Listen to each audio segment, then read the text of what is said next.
The rusty shelves were collapsing one by one, as if they had completely hit the thin wall. Considering that it was made of wood and already rotten, it was not surprising that it disintegrated. But what Presepe found wasn't like the rest of the things sitting on the shelves or scattered on the floor. Rather, it was something that had been stored inside the wall to begin with. That is, inside an old gap that had already been destroyed. In other words, it was sitting inside a very old hole that had been carefully sealed. Finally, Presepe held a small package in her hand.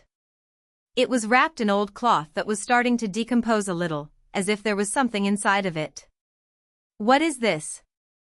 The beam was still shining slightly, almost invisibly, but it was definitely due to something inside the beam. Should I touch this way? While Presepe was thinking about this, she heard Malia's voice shouting in the distance. Presepe. From a distance, Malia's urgent voice was getting closer. Why, I was moving some things outside, and suddenly I heard a strange sound. Are you okay? The sounds of her heavy footsteps filled the narrow basement as she approached. It wasn't good for Malia to notice what was going on here, especially not knowing what this thing was. Quickly, Presepe hid the package behind her back. Presepe. The voice was closer now, and when Malia reached the door, she opened her mouth in surprise and stopped speaking. Oh, you've tripped. Don't worry, I'm not hurt. But if the Grand Master finds out, he'll make a big fuss. You'd better quickly go up and check your condition. I still haven't been able to inspect this place completely. You can continue examining the first floor.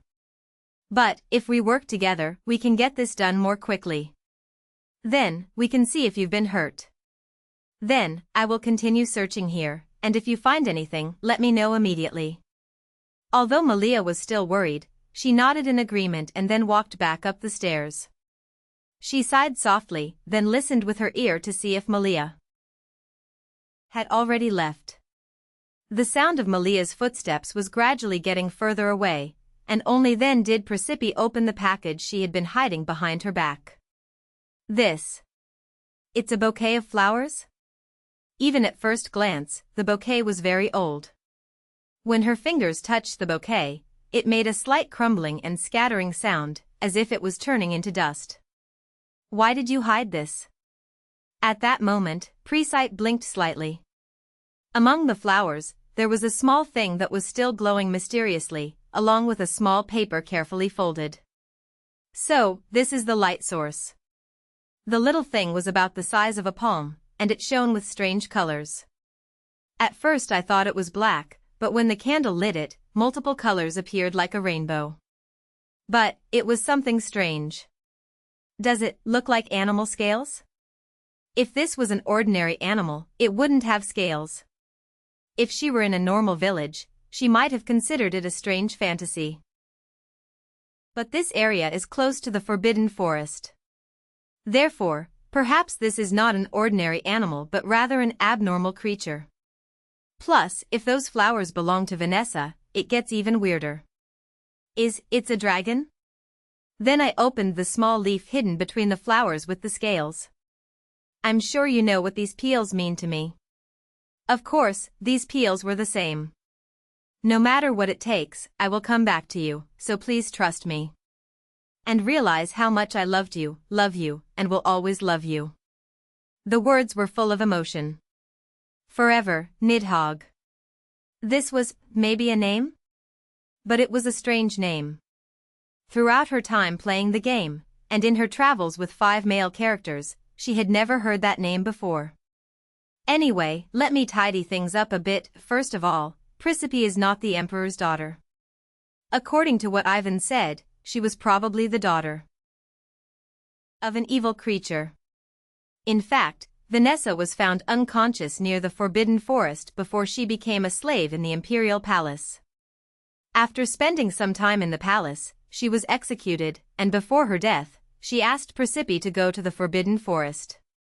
From the circumstances, it appears that Vanessa was having a love affair with a potentially evil creature named Nidhogg.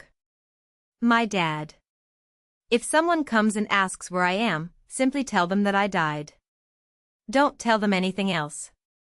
They may come today, or in 10 years, or even after several decades, but I ask you to do this several times. Malia's words were consistent with this situation. If Nidhogg is an evil creature, he will never age, so he could come at any time. However, Vanessa probably did not want Nidhogg to know the truth about her situation, because it might be a betrayal to him, and he was afraid that he would attack the Emperor if he found out the truth. Now, the question is, what does this mean as a signal? If there had been no mistake, and if the secret mode had been implemented correctly, would Presepe have gone to the Forbidden Forest as Vanessa had asked her to? Was this the right order to meet the real hero? But what might you find there? It seems to be nothing but evil creatures? Church statue. Suddenly, I remembered the horribly broken statue. If this is the evidence, it seems that the only creature who might be the true hero is the Demon King. Presepe, I found some of Vanessa's stuff here. Malia's voice came from behind Presepe as she thought. It was completely worn out, but I found some clothes that she liked to wear, and some diaries that she used when she was little. In fact, she didn't need these trivial things. She had already found clues that could lead her to solve the mystery. But, because of Malia's kindness, Presepe thanked him in a sweet voice. Thank you. I will go there now. Then Presepe carefully placed the dried bouquet back into the wall. It was worthless now, but she wanted to keep it. Maybe you understood a little the heart of Vanessa, who couldn't get rid of the dried flowers. In return, Presepe cautiously took the letter from Nidhogg and the piece of scales that could be evidence. When Presepe left Vanessa's house, it was nearly evening. At least we found something, and that's a good thing. Malia whispered as she held Vanessa's things in her hand. But, since they are very old things, I don't know if they will mean anything to Presepe. What are you saying, Malia?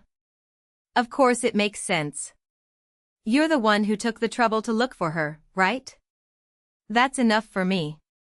Malia smiled softly, grateful for Presepe's words. Now you should go back to rest. I will make you a delicious dinner. Good. But what about Duke Fenric? Is he doing well in the investigation? When will he return today? Had Siegfried done something wrong?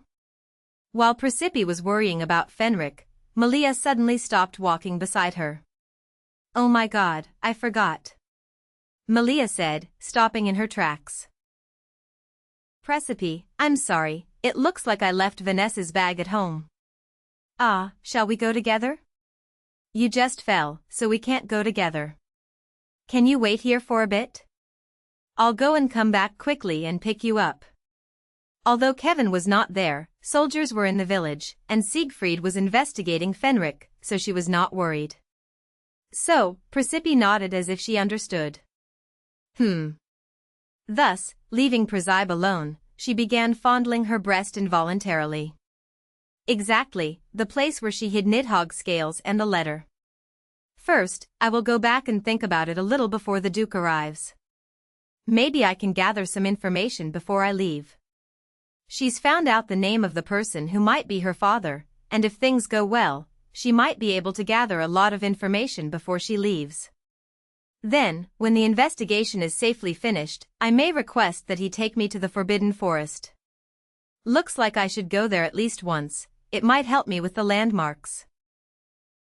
While she was thinking, Presepe's gaze suddenly turned to the front. To the corner that bends to the left. I heard that there is a branch passage connected to the Forbidden Forest in the western part of the village. They say he's under surveillance, but you shouldn't go near him. Oh, is this the bypass? When I thought about it, the subpath connected to the Forbidden Forest was very close to Vanessa's house. Should I go and check on him for a bit? Since he's under surveillance, I can't go inside, but since I'll be safe, it's okay. With that thought, Presepe began walking cautiously towards the bypass. Then I realized something strange. There were no soldiers near the bypass. Not even a single soldier. As if someone had used magic to hide them. Then, before Presepe's light violet eyes, the wide bypass opened up as if it were looking out onto the horizon. And that was the moment I remembered something. They said that the soldiers are the ones who guard, but... A voice that was strange to her. No, it was a voice she had forgotten for so long that it felt like a completely new voice. There's no one? The voice was the voice of young Presepe in her first days of training. Yes, anyway, I have to take a look. As she heard her little voice ringing in her ears, Presepe cautiously approached the bypass. She looked as if she was enchanted by something, her eyes expressionless.